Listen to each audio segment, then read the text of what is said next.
গতকালকে সম্ভবত 9টা গিয়েছে, তার আগের দিন 8টা গিয়েছে, আজকে 12টি যাচ্ছে। এই 12টি গাড়ি ইনশাআল্লাহ 3টি কুমিল্লাতে, 3টি ফেনীতে, 3টি নোয়াখালীতে এবং 3টি ফেনীতে চলে যাবে। তবে এই মুহূর্তে সবচেয়ে বেশি আমরা প্রায়োরিটি দিচ্ছি সেনাবাহিনীর কাছে মালামাল হস্তান্তর করা, কারণ দুর্গম এলাকাতে তারাই শুধুমাত্র পৌঁছতে পারছেন।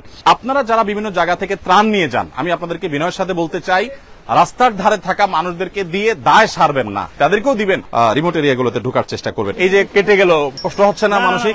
দেশের জন্য করতেছি আমরা, দেশের মানুষের জন্য করছেন। কত আবেগ মানুষের, কত উচ্ছ্বাস, সেটা আসলে এখানে না আসলে, না দেখলে বোঝা যাবে না। আমাদের টিমের সদস্যরা কখনো মসজিদে, কখনো কোনো স্কুলে, এক এক দিন এক এক জায়গা থেকে তারা কাজ করছে। একটু আসসালামু আলাইকুম ওয়া রাহমাতুল্লাহি ওয়া বারাকাতুহু। সুপ্রিয় দর্শক শ্রোতা ভাই বোন, আমরা গতকাল সারাদিন ফেনীতে ছিলাম, আগের দিন রাতভর ফেনী, নোয়াখালী, লক্ষ্মীপুর এলাকাতে আমরা থেকেছি এবং আজকে ভোরে আমি এসে ঢাকায় পৌঁছলাম।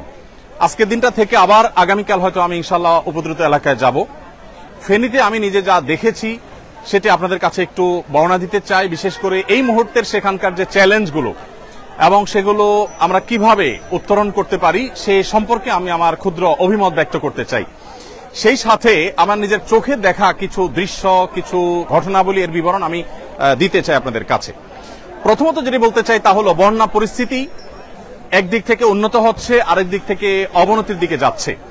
আমরা জানি যে ফেনী শহরের পানিগুলো আস্তে আস্তে কমছে এবং কোন কোন থানাতে পানি কমলেও নতুন করে আবার দাগনভূঞাতে এবং আরো কিছু কিছু থানাতে নতুন করে পানি বাড়ছে। নোয়াখালীতে, লক্ষ্মীপুরে, এই সমস্ত এলাকাগুলোতে আমরা জানি যে পানি বাড়ছে। তো এই যে পরিস্থিতি চলছে, এই পরিস্থিতিতে আসলে কতদিনে আমরা পুরো স্টেবল পরিস্থিতিতে যেতে পারবো সেটা একমাত্র আল্লাহ তাআলা ভালো জানেন। নতুন করে যে এলাকাগুলো প্লাবিত হচ্ছে সেগুলোতে এখানকার পানিগুলো সেদিকে চলে যাচ্ছে। তো এই পরিস্থিতিতে কোন কোন জায়গায় নতুন করে বিপর্যয় সৃষ্টি হচ্ছে, আবার সেখানে উদ্ধার তৎপরতা চালানোর প্রয়োজন দেখা দিয়েছে। ফেনীর কিছু কিছু জায়গা আছে যে জায়গাগুলো এখনো পর্যন্ত কোন প্রকার ত্রাণ সেখানে আমরা সাধারণ মানুষ পৌঁছতে পারছি না।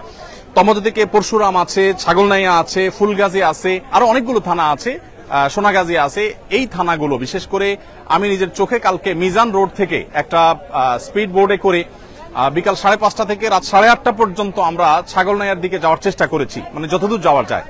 আমরা আমাদের সাথে একটা ট্রাক্টর নিয়ে নিয়েছি, যে ট্রাক্টর পানিতে অনেক দূর চলতে পারে, এবং সে ট্রাক্টরে আমরা বেশ কিছু ত্রাণের প্যাকেট নিয়েছি, আমাদের বোটে কিছু প্যাকেট নিয়েছি, বোট এবং ট্রাক্টর দুইটা নিয়ে গিয়েছি। ট্রাক্টর যতদূর যেতে পেরেছে গিয়েছে, তারপর আমরা বোটে গিয়েছি। এই পুরো জায়গাটাতে দেখার পর আমার কাছে যেটা মনে হয়েছে যে এখনো পরিস্থিতি অনেক বেশি ভয়াবহ। বিশেষ করে শত শত হাজার হাজার মানুষ গলা পানিতে তারা এই রোডটা দিয়ে, হসপিটাল রোড যেটাকে সদর হসপিটাল রোড বলে, এই রোডটা দিয়ে তারা পরশুরাম এবং ছাগলনাইয়ার দিকে যাওয়ার চেষ্টা করছেন। অনেকের পরিবার দূরের কোনো গ্রামে, কোনো বিল্ডিং এর ছাদে আশ্রয় নিয়েছে, তারা শহর থেকে তাদের জন্য ওষুধ নিয়ে যাচ্ছেন। এক একজন এক একটা অবস্থা। আমরা চেষ্টা করেছি সেখানে যাদের কাছে খাবার নাই তাদের পরিবাররা এসছেন বা ওইদিকে যাচ্ছেন, তাদের কাছে আমরা শুকনো খাবার দিয়ে দেওয়ার চেষ্টা করেছি আমি নিজে হাতে। ওখানে যে অবস্থা, তার সবচেয়ে সে অবস্থাটাকে কঠিন থেকে কঠিনতর করে দিয়েছে যোগাযোগ ব্যবস্থা আর যে সমস্যা সেটি। আমরা জানি সেখানে মোবাইল যোগাযোগ ব্যবস্থা অনেকটাই ভেঙে পড়েছে কোন কোন জায়গায়। আমাদের যারা টিম মেম্বাররা আছে কাজ করছে, তাদের একজন আরেকজনের সাথে কোঅপারেশন করতে পারছে না। ইতিমধ্যে আমরা শুনেছি যে সংশ্লিষ্ট কর্তৃপক্ষ তাদের এই সেবাটাকে সচল করবার জন্য চেষ্টা করছেন, কিন্তু দ্রুততর সময় এটা করা উচিত। এটা না করার কারণে অনেক গুজব ছড়াচ্ছে, অনেক মানুষ তার বাবা মার সাথে যোগাযোগ করতে পারছেন না, অনেকে নিজের সহকর্মীকে হারিয়ে ফেলে মনে করছেন তিনিও হয়তো মারা গেছেন। তো এরকম পরিস্থিতিতে আসলে আমাদের যে মোবাইল ফোনের নেটওয়ার্ক সেটা স্বাভাবিক করাটা খুব বেশি গুরুত্বপূর্ণ হয়ে পড়ছে। আমরা একটা বড় সমস্যা দেখতে পাচ্ছি ত্রাণ কার্যক্রম পরিচালনা করতে গিয়ে, সেটা হলো যে সমন্বয়হীনতা। এই সমন্বয়হীনতাটা চরম থেকে চরম আকার পৌঁছেছে। সবাই আসছে, শত শত ট্রাক মাল নিয়ে আসছে, কিন্তু কে কোথায় যাবে, কে কোথায় দিবে, স্থানীয়দের কোনো হেল্প যাদের নাই, বিশেষ করে তারা গলদঘর্ম হয়ে যাচ্ছে, রাস্তাগুলোতে আননেসেসারি জ্যামের সৃষ্টি হয়ে যাচ্ছে। তো এই জায়গাটাতে কাজ করা উচিত। আমরা আসুন্নাহ ফাউন্ডেশন থেকে ভাবছি যে আমরা এই সমন্বয়ের কাজটা করব ইনশাআল্লাহ। একটা সময় হয়তোবা সমন্বয় এর জন্য আমরা একটা ডেডিকেটেড টিম তৈরি করব, যারা আসলে সারা দেশ থেকে ত্রাণ নিয়ে আসা ভাইদেরকে হেল্প করবে এবং বিতরণ কাজে আমরা ইনশাআল্লাহ ভূমিকা রাখবো। আপনারা দেখতে পাচ্ছেন এখানে আজও ত্রাণ কার্যক্রম চলছে। এখানে অর্ধেক মালামাল লোড হয়ে গেছে, বাকি যে মালামালগুলো আছে সেগুলো লোড হচ্ছে। প্রতিদিন আমরা এখানে 8 থেকে 10টা ট্রাক, কোন কোন ক্ষেত্রে কাভার্ড ভ্যান বোঝাই করে আমরা স্পটে পাঠিয়ে দিচ্ছি। আজকে আমরা দেখতে পাচ্ছি যে ট্রাক এখানে লোড হচ্ছে আগামীকালকে বিতরণের জন্য। আজকে রাতে ইনশাআল্লাহ আমাদের এখান থেকে চলে যাবে হলো 12টি ট্রাক এবং কাভার্ড ভ্যান আজকে প্রস্তুত হয়েছে। অর্থাৎ এখানে যে মাল দেখতে পাচ্ছেন এই মালগুলো হলো আগামীকালকে বিতরণ হবে। প্রতিদিন এখান থেকে 8টা, 9টা, 10টা, 12টা করে ট্রাক। গতকালকে সম্ভবত 9টা গিয়েছে, তার আগের দিন 8টা গিয়েছে, আজকে 12টি যাচ্ছে এবং ইনশাআল্লাহ আগামী কালকে পরশু এভাবে যেতে থাকবে। কাভার্ড ভ্যানের ক্ষেত্রে একটু বলে রাখতে চাই, স্ট্রিট ফাস্ট তারা তাদের জায়গা থেকে তারা যত লরির প্রয়োজন হয় তারা সেটা আমাদেরকে দিয়ে হেল্প করছেন। 4টা গাড়ি আজকে দিয়েছেন এবং সর্বক্ষণ তারা হেল্প করছে এবং যত গাড়ি লাগে তারা দিবে বলেছেন। ইতিমধ্যে কয়েকদিন ধরে তারা গাড়ি দিয়েছেন। আমরা এখানে স্ট্রিট ফাস্টের গাড়িগুলো দেখতে পাচ্ছি, এই গাড়িগুলো দাঁড়িয়ে আছে আর যারা সিরিয়ালে দাঁড়িয়ে আছেন তারা মূলত গাড়িগুলো লোড করছেন। একটা গাড়ি লোড হয়ে গেছে, আমরা জানি, সেটা দরজা বন্ধ করা হচ্ছে। এই গাড়িটা চলে গিয়ে আরেকটা গাড়ি এখানে দাঁড়ালে সেটাতে আবার লোডের কাজ শুরু করা হবে। তো এভাবে একটার পর একটা গাড়ি যখন লোড হয় তখন এটা পাশে সিরিয়ালে দাঁড় করানো হয় এবং একসাথে এগুলো উপদ্রুত এলাকায় চলে যায়। আমরা এখানে দেখতে পাচ্ছি নতুন করে শেড হয়েছে, সেই শেডে আমাদের ভাইয়েরা তেল ইত্যাদি প্যাকেজ করেছে, সেগুলো তেল ইত্যাদি প্যাকেট করছে, সেগুলো রাখার কাজ করছে। আমি পাশাপাশি আরেকটা আপডেট একটু হেল্প চাই আপনাদের। জাযাকুমুল্লাহ খাইর, সবাই ভালো আছেন? আপনারা কি নতুন ট্রাকের অপেক্ষায় আছেন? মাশাআল্লাহ। তাহলে আমরা ভাইদের সাথে কথা বলতে বলতে আগাই। আপনারা কাজও করবেন আবার দোয়াও করবেন, বিশেষ করে উপদ্রুত এলাকাতে যে মানুষ কষ্টে আছে সে কষ্ট লাঘব যেন হয়। প্রত্যেকে সর্বোচ্চ আন্তরিকতা দিয়ে কাজ করব, পরিশ্রম করব আল্লাহর জন্য এবং নিজের সর্বোচ্চ বেটারটুকু আমরা দেব ইনশাআল্লাহ। এবং আমাদের যে সমস্ত ভাইয়েরা কাজ পাচ্ছেন না, আপনারা জানেন যে এখানে শত শত হাজার হাজার মানুষ কাজের জন্য আসছেন, যারা কাজ পাচ্ছেন না তারা অন্যদেরকে সাধারণত বলে থাকেন যে আপনারা একটু সরেন, আমরা একটু কাজ করি আপনাদের জায়গায়, আপনি একটু রেস্ট করেন। তো এরকম একটা কম্পিটিশন এখানে চলছে আলহামদুলিল্লাহ। বাংলাদেশের মানুষ একে অন্যের জন্য যে জীবন দিতে প্রস্তুত, বিশেষ করে জাতীয় দুর্যোগে যে সবাই ঝাঁপিয়ে পড়তে প্রস্তুত, সে বিষয়টি আমরা আবারও খুব ভালোভাবে প্রত্যক্ষ করলাম। আপনারা নীরবতার সাথে আবার কাজ শুরু করে দেন, মাশাআল্লাহ, জাযাকুমুল্লাহ খাইর। এখানে নতুন আরেকটা ট্রাক কাভার্ড ভ্যান সিরিয়ালে এসেছে, সেটাতে মাল লোড হওয়া শুরু হয়েছে। আমরা জানি যে অনেকগুলো কাভার্ড ভ্যান ভরা হয়ে গেছে। আজকে সাকুল্যে আমাদের 12টি কাভার্ড ভ্যান এবং ট্রাক মিলিয়ে সাকুল্যে 12টি গাড়ি ইনশাআল্লাহ বোঝাই হবে। এই 12টি গাড়ি ইনশাআল্লাহ 3টি কুমিল্লাতে, 3টি ফেনীতে, 3টি নোয়াখালীতে এবং 3টি ফেনীতে চলে যাবে।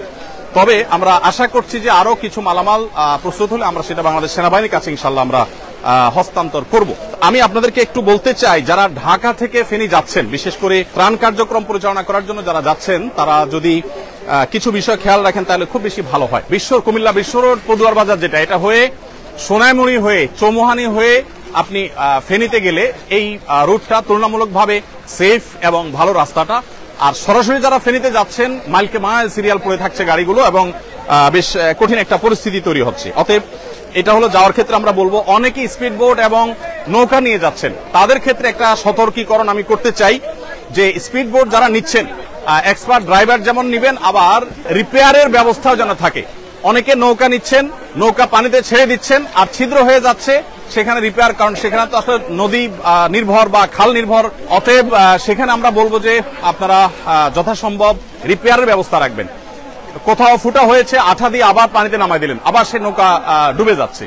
তো রিপেয়ারিং এর ব্যবস্থা না থাকলে সেটা বেশ ঝামেলার তৈরি করছে সেখানে। আরেকটা গুরুত্বপূর্ণ বিষয় হলো যে এলোপাতাড়ি সেখানে চলছে সবকিছু। সেখানে সাধারণ জনগণ যার যার উদ্যোগে, প্রশাসনের লোকজন, পুলিশ ভাইরা কেউ কেউ দেখা যায় সেখানে অ্যাক্টিভ আছেন। এটা আরো বাড়াতে হবে, বিশেষ করে আমরা যদি সেখানে ব্যাপকভাবে চাই যে মানুষের কাছে ত্রাণ পৌঁছাক, তাহলে এই চলাফেরাগুলো স্মুথ করার ব্যবস্থা করতে হবে।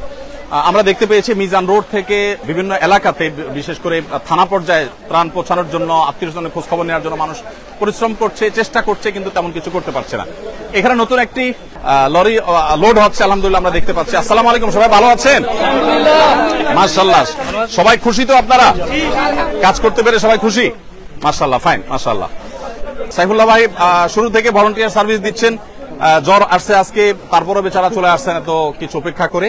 আল্লাহ তাআলা তাকে উত্তম বিনিময় দান করুন, জাযাকুমুল্লাহ খাইর। আমি যেটা বলছিলাম যে সেখানে যারা যাচ্ছেন আমি তাদের উদ্দেশ্যে বলতে চাই যে আপনারা মেহেরবানি করে যথেষ্ট প্রস্তুতি নিয়ে যাবেন। মোবাইল নেটওয়ার্কের সমস্যাটা হয়তো কেটে যাবে, কিন্তু স্পিড বোট এবং নৌকা যারা নিচ্ছেন তারা রিপেয়ারের ব্যাপারটা একটু দেখবেন। আরেকটা গুরুত্বপূর্ণ বিষয় আমি বলতে চাচ্ছি, সেটা হলো যে আমাদের আসন্না ফাউন্ডেশন থেকে আমরা যে ত্রাণ কার্যক্রম পরিচালনা করছি, আমাদের জেলা পর্যায়ের যে এখানে কিছু পানি রাখা আছে যেগুলো আমাদের ভলান্টিয়ারদের জন্য লাগছে, আবার কিছু কিছু ত্রাণের জন্য যাচ্ছে। ভলান্টিয়ারদের নাস্তা এবং দুপুরের খাবারের ব্যবস্থা আমরা রেখেছি আলহামদুলিল্লাহ। আমি যেটা বলতে চাচ্ছিলাম যে জেলা ভিত্তিক আমাদের যে পয়েন্টগুলো আছে, ফেনীর কার্যক্রমটা আমরা দাগনভূঞা থেকে পরিচালনা করছি এবং নোয়াখালীর যে কার্যক্রম সেটা আমরা পরিচালনা করছি হলো নোয়াখালীর একটা মাদ্রাসা থেকে, সেটা দাগনভূঞার খুব কাছাকাছি। আবার আরেকটা জায়গা নোয়াখালীর নতুন করে আমাদের তৈরি হচ্ছে, সেখান থেকে কার্যক্রম পরিচালনা করা হবে ইনশাআল্লাহ। আমরা আল্লাহ যদি তৌফিক দান করেন নোয়াখালী এবং ফেনীর প্রত্যেকটা এলাকাকে কভার করব। লক্ষ্মীপুরের আমাদের যে পয়েন্ট সেটি হলো টুমচর থেকে আমরা আমাদের কার্যক্রম পরিচালনা করছি এবং টুমচর মাদ্রাসা থেকে লক্ষ্মীপুরের চতুর্দিকে আমরা যতদূর সুযোগ পাচ্ছি ততদূর আমরা কাজ করছি। আর কুমিল্লাতে ঢাকা কুমিল্লা মহাসড়কের উপর একটা বড় মাদ্রাসাকে আমরা ক্যাম্প করেছি, সেটাকে মূল পয়েন্ট করে সেখান থেকে আমরা আমাদের সমস্ত মালামালগুলো রেখে ছোট ছোট গাড়িতে করে ট্রলারে করে সেগুলো বিভিন্ন এলাকায় পাঠিয়ে দিচ্ছি। তবে এই মুহূর্তে সবচেয়ে বেশি আমরা প্রায়োরিটি দিচ্ছি সেনাবাহিনীর কাছে মালামাল হস্তান্তর করা, কারণ দুর্গম এলাকাতে তারাই শুধুমাত্র পৌঁছতে পারছেন। আমি একটা কথা বিশেষভাবে বলতে চাই, সাধারণ মানুষ যারা এখনো বিভিন্ন জায়গায় আটকে আছেন তাদেরকে উদ্ধারের কাজটা আরো জোরদার হওয়া উচিত। আমাদের সেনাবাহিনী এবং নৌবাহিনী, বিমান বাহিনী সহ বিভিন্ন বাহিনীর সদস্যরা, ব্যক্তিবর্গ তারা তাদের জায়গা থেকে কাজ করছেন, কিন্তু আমার কাছে মনে হয়েছে যে রিমোট এরিয়াগুলোতে অনেক মানুষ 2 দিন 3 দিন না খেয়ে আছে, বিশুদ্ধ পানি নেই, হাহাকার চলছে। মানুষ আমাদের কাছে হাতে পায়ে ধরছে যে মাল পাঠান, আমাদের কাছে মাল রেডি, শুধু আমাদের কাছে নয়, শত ট্রাক সিরিয়ালে আছে, কিন্তু এই মালগুলো যে পৌঁছানো হবে তার জন্য আসলে তেমন কোনো ব্যবস্থাপনা নেই। তো বাংলাদেশ সেনাবাহিনীর সদস্যবৃন্দ তারা উদ্ধার কাজও করছেন। আবার এদিকে আমরা জানি নতুন নতুন জেলা উপদ্রুত হচ্ছে, সেই জেলাগুলোতে তারা কাজ করছেন, যার কারণে আসলে এত বেশি জেলা এফেক্টেড হয়ে গেছে, 11টি জেলা এফেক্টেড হয়ে গেছে, চাপটা অনেক বেশি পড়ে গেছে। তারপর আল্লাহ তাআলা আমাদেরকে সাহায্য করুক। আমি আমার একটু তিক্ত অভিজ্ঞতা আপনাদের সাথে শেয়ার করতে চাই। আমরা দেখেছি যে যারা সেখানে ত্রাণ দিতে যাচ্ছেন তারা অনেকেই উদ্ধার কাজে নেমে যেতে হচ্ছে, কারণ এমন এমন বৃদ্ধ মানুষ আছে যে বৃদ্ধ মানুষগুলোকে দেখে আপনি আসলে ঠিক থাকতে পারবেন না। আমি গতকালকে আমার বোটে করে আমরা যখন পরশুরাম এবং ছাগলনাইয়ার দিকে যাওয়ার চেষ্টা করছিলাম, সেই বোটে আমরা বোট থেকে লক্ষ্য করলাম যে 2 জন তরুণী, তাদের একজন সাথে একজন পুরুষ আছেন, তারা গলা পরিমাণ পানি দিয়ে হেঁটে হেঁটে আসছেন। তাদের অবস্থা দেখে বোঝা যাচ্ছে তারা ক্লান্ত এবং তারা ফেনী শহর পর্যন্ত যেতে এখনো তাদেরকে আরো হয়তো ঘন্টাখানেক হাঁটা লাগবে পানিতে। আমি আমার বোট থেকে কিছু লোককে নামিয়ে তাদেরকে তুলে নিলাম এবং জিজ্ঞেস করলাম যে আপনাদের কি অবস্থা, আমাদেরকে একটু বলেন। তখন তারা বললেন যে তাদের মা গত 4 দিন 5 দিন যাবৎ পর্যন্ত তাদের মায়ের সাথে কোনো যোগাযোগ করতে পারছেন না, তিনি আদৌ বেঁচে আছেন না মারা গেছেন তারা জানেন না। তারা বলেছেন যে আমরা ঢাকা চিটাগাঙে ভাই বোন থাকেন, তারা এসে মহিপাল একটা হোটেলে উঠেছেন এবং প্রতিদিন গত 4-5 দিন যাবৎ প্রতিদিন সকালে তারা এই পানি ভেঙে মাইলকে মাল তারা যেতে থাকেন কিছু দূর যাওয়ার পর, আর তাদের 4-5 দিন যাবৎ তারা প্রতিদিন সকালবেলা ফজরের পর থেকে নিয়ে তারা হাঁটা শুরু করেন, অনেক দূর পর্যন্ত যান, 3 কিলোমিটার 4 কিলোমিটার 5 কিলোমিটার পর্যন্ত তারা যান, কিন্তু সেখানে গিয়ে আসলে কোনো কুলকানা করতে পারে না। কিছু দূর যাওয়ার পরে দেখা যায় পানি কম, স্কুল চলছে না, আবার কিছু দূর যাওয়ার পর অনেক গভীর, হেঁটে যাওয়া যাবে না। মানে পুরো পরিস্থিতিটা এমন যে রিমোট এরিয়াতে আসলে কোনোভাবে মানুষ যে সেখানে ঢুকবে, সেখানে গিয়ে উদ্ধার কাজ করবে বা ত্রাণ তৎপরতা চালাবে, এই কাজগুলো করতে পারছে না। এগুলো তো বটেই, এমনকি যেটা বললাম আত্মীয় স্বজনকে না পেয়ে মানুষ কিন্তু দিশেহারা, মানুষ কিন্তু নানাভাবে প্রত্যেকটা মানুষ কষ্টে আছে। আমি যে 2টি বোনের কথা বললাম, তারা 5 দিন যাবৎ সকাল থেকে সন্ধ্যা পর্যন্ত তারা শুধু হেঁটে যান আর আসেন, কিন্তু পরশুরাম থানায় তাদের বাড়ি, সেখান পর্যন্ত তারা পৌঁছতে পারে না। তো এই হলো পরিস্থিতি যে সাধারণ মানুষের কষ্ট এটা এতটা চরমে পৌঁছেছে যে না নিজের চোখে না দেখলে সেটা আসলে বলে বোঝানো কঠিন।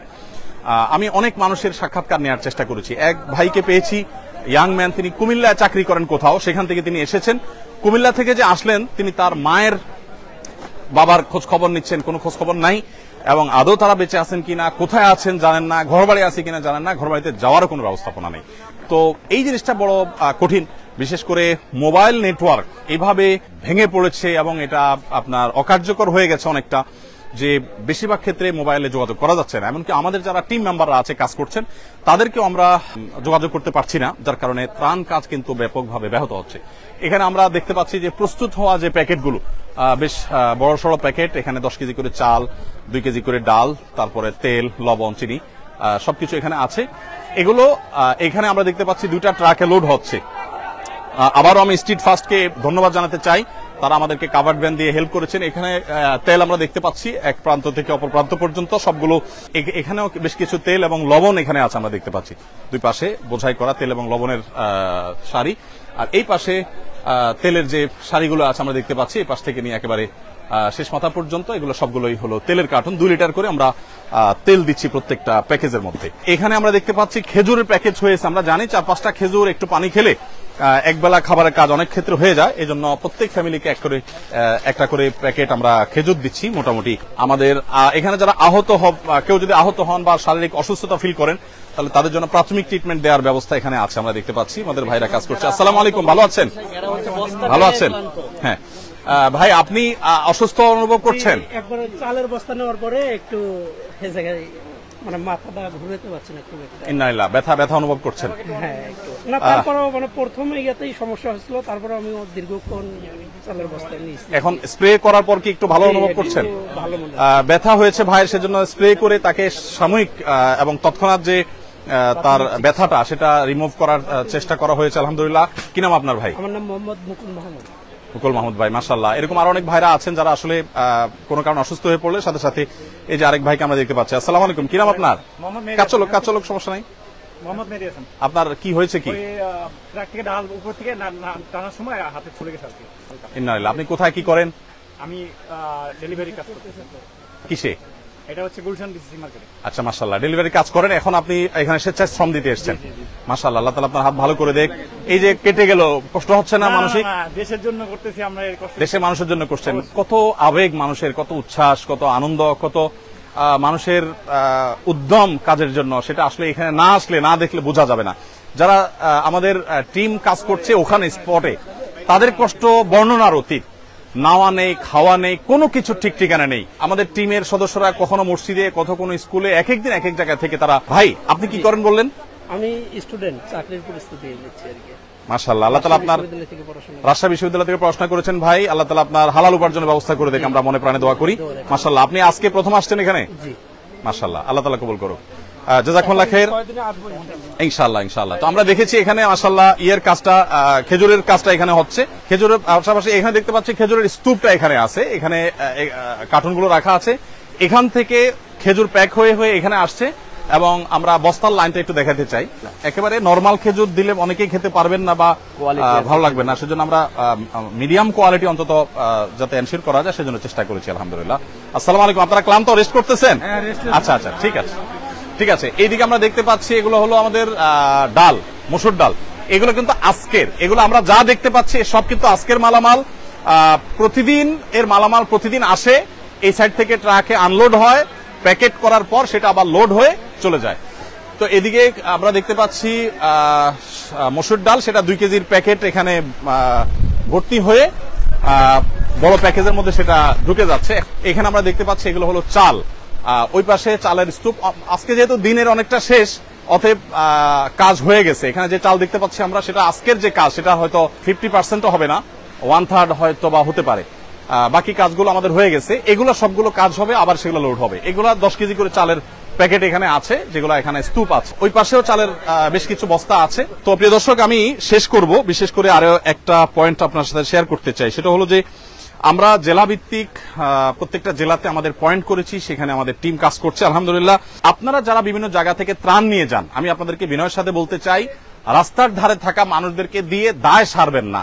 রাস্তার পাশে থাকা মানুষগুলোও নিডি, তাদেরকেও দিবেন ডেফিনেটলি, কিন্তু সেখানে দিয়ে দায় মুক্ত হওয়ার চেষ্টা করবেন না।